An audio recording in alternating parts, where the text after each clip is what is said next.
bahwa pra peradilan itu adalah mengadili prosedur, ya, mengadili tahapan-tahapan yang harus ditempuh oleh penegak hukum dalam melakukan upaya paksa umpamanya. Mohon maaf Pak Fikar, saya harus potong dulu di situ. Kita coba dengarkan keterangan pers dulu yang disampaikan oleh tim penasihat hukum Hasto di Pengadilan Negeri Jakarta Selatan. Oke, silakan.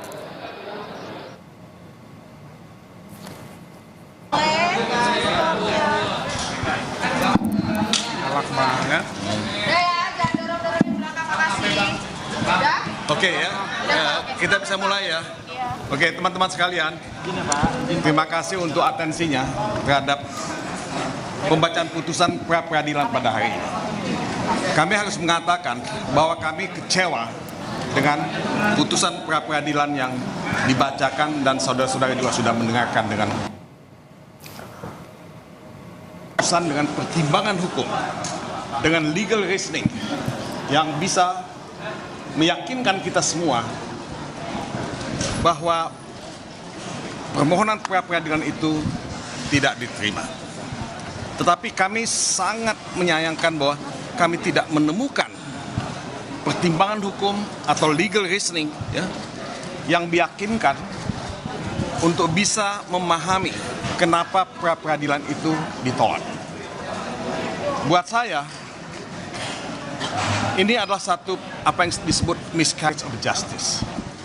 Tahu saudara miscarriage of justice ya? Itu miscarriage itu kan keguguran. Jadi keadilan yang digugurkan atau peradilan sesat.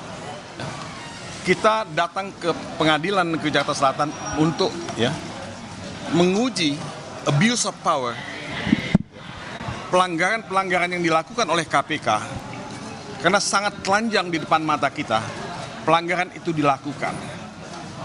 Tuduhan bahwa Hasto Kristianto melakukan obstruction of justice itu tuduhan yang hampa, tuduhan yang tidak ada dasarnya sama sekali. Hasto Kristianto itu sangat kooperatif. Tuduhan bahwa Hasto Kristianto terlibat dalam melakukan pemberian hadiah dalam kasus Wahyu Setiawan itu pun tidak ada dasarnya.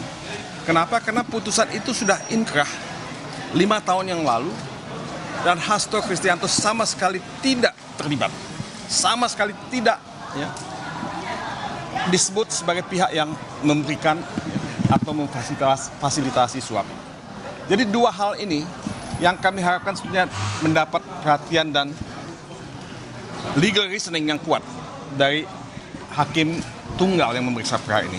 Tapi apa dikata, kita mendapat putusan yang dangkal. Ini bukan pendidikan hukum, ini pembodohan hukum. Saya harus katakan demikian. Saudara Magdir, saya, saudara Roni, dan yang lain-lain, itu sudah praktek hukum puluhan tahun. Kita tidak mengharapkan putusan yang dangkal semacam ini. Publik juga menginginkan putusan dengan legal reasoning yang sangat meyakinkan. Dan itu yang tidak kita temukan. Jadi buat saya, ini satu setback, ya, satu kemunduran. Nah, apa yang akan kami lakukan? Mungkin saudara Magdir Ismail akan menjelaskan apa yang akan kita lakukan. Tapi this is not the end. This is not the end. Perjuangan untuk menegakkan hukum dan keadilan adalah kewajiban yang ada pada pundak kita semua. Dan kita akan melakukan apa yang bisa kita lakukan. Tapi apa yang akan kita lakukan, ini kita akan rumuskan dan diskusikan bersama nantinya. Mungkin Magdir. Terima kasih semuanya. Saya kira pertanyaan pokok sebenarnya yang harus kita ajukan kepada hakim tunggal ini, apakah di dalam proses pra-peradilan itu ada larangan ya, yang secara hukum bisa melarang orang menguji dua penetapan tersangka dalam satu permohonan? Enggak ada apapun itu. Kalau dalam praktek hukum pidana normal, kita kenal secara teoritis apa yang kita sebut dengan penggabungan perkara.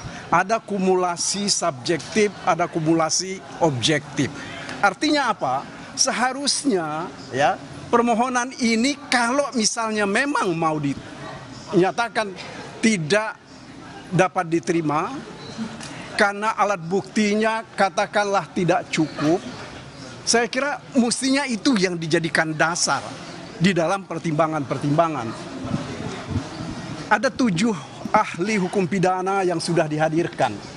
Ya, semuanya menerangkan dengan lugas dan jelas bahwa penetapan tersangka itu harus ada terkait dengan pasal-pasalnya, itu harus ada korelasinya dengan pasal yang dipersangkakan. Selain itu, harus juga dilakukan semacam bukti permulaannya itu harus substantif dan juga merupakan delik inti dari pasal yang dipersangkakan. Nah, kalau seandainya itu dalam pertimbangan tadi yang dikemukakan oleh majelis, tentu kami akan dengan senang hati menerimanya. Tetapi itu sama sekali tidak didengar, tidak diucapkan oleh majelis yang terhormat ini. Meskipun dia sudah menyebut tadi sejumlah ahli sudah dihadirkan, akan tetapi apakah pendapat ahli itu sama sekali tidak dipertimbangkan? Seolah-olah kalau buat saya, ya, ini adalah bentuk pelecehan baru terhadap proses persidangan ini. Ya. Pak, ini kan yang kalau kita lihat dari persidangan hari ini kan sudah ditolak, berarti artinya status tersangkanya sah. Kira-kira secara hukum masih akan ada upaya yang dilakukan lagi nggak dari kubunya? Saya kira begini, ini yang mesti dibuat keliru dulu ya. Permohonan kami ini tidak dapat diterima, tapi ada satu sisi tadi keterangan dari pertimbangan dari majelis tadi bahwa antara perbuatan menghalang-halangi penyidikan ini meskipun dia tidak katakan ini diterima, tetapi tidak berdasarkan bukti permulaan yang cukup. Bahkan ini berdasarkan bukti-bukti yang lain yang tidak ada sangkut pautnya dengan perkara ini. Nah, ini ambigu ya, yaitu seperti kata Bang Mulya tadi, ini adalah bentuk pembodohan baru ya dari putusan dan dari proses peradilan. Oke? Akan mengajukan bukti baru nggak Pak? Atau pledoi? Nanti kita akan coba lihat ya, apakah bukti-bukti yang kemarin itu sudah cukup atau belum. Dan tentu saja kami akan mencoba mencari bukti-bukti yang lain terkait dengan permohonan kalau seandainya kami lakukan pra-peradilan kembali. Oke, terima kasih sekali lagi atas dukungan dan perhatian kawan-kawan semuanya. Terima kasih Pak.